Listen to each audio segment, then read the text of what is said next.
So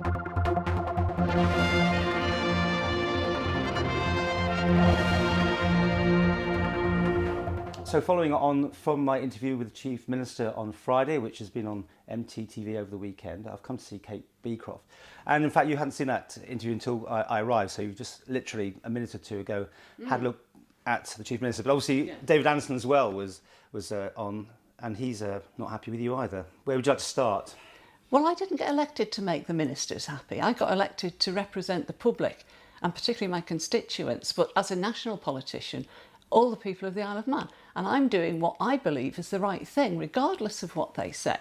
And I can tell you one thing, they might say that I'm destroying confidence of the public, but the public are behind me on this. They know the truth.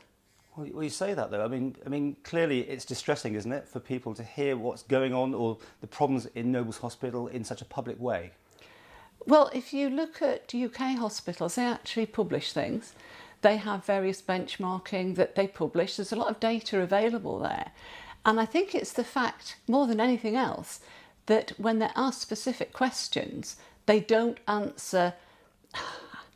I suppose, honestly, it's about the only way I can say it. If you take what was said in the January committee, you know, the Social Affairs Committee, when they took evidence, I have it here, if you don't mind me, because I do want to get this absolutely right, so I'm not misquoting. What are you quoting here then? Sorry. This is the Hansard from the Standing Committee of Tynwald on Social Affairs.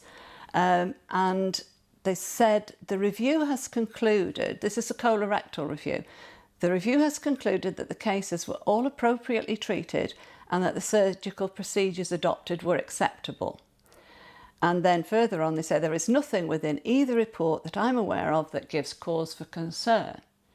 Now there were rumours about this report, I hadn't seen it, and I actually asked in the last sitting of Tynwald, I gave the Minister a chance to actually set the record straight if there was any setting straight to be done, and asked him if he was still satisfied with the evidence that it was accurate and correct.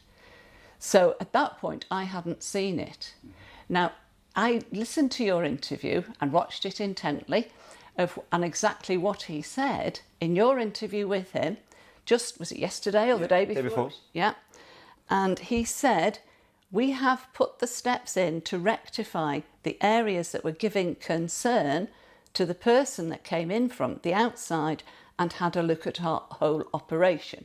So why are they putting steps in to rectify areas of concern in your interview, but in the Hansard, they're saying there's nothing that gives cause for concern? Well, now, had they said, yes, there are areas that have given cause for concern and we've taken steps to rectify everything, I think that would probably have been the end of the matter. But to mislead people, which I still claim this is misleading them, that's the bit that sticks. And for me to be said that I'm taking a campaign against Nobles Hospital is absolute rubbish. There's some very, very good clinicians up there. There's some very good nursing staff, and they're working under extremely difficult conditions at the moment. It's not the hospital. The frontline people are doing an excellent job. I still maintain that the problems up there come down to bad management.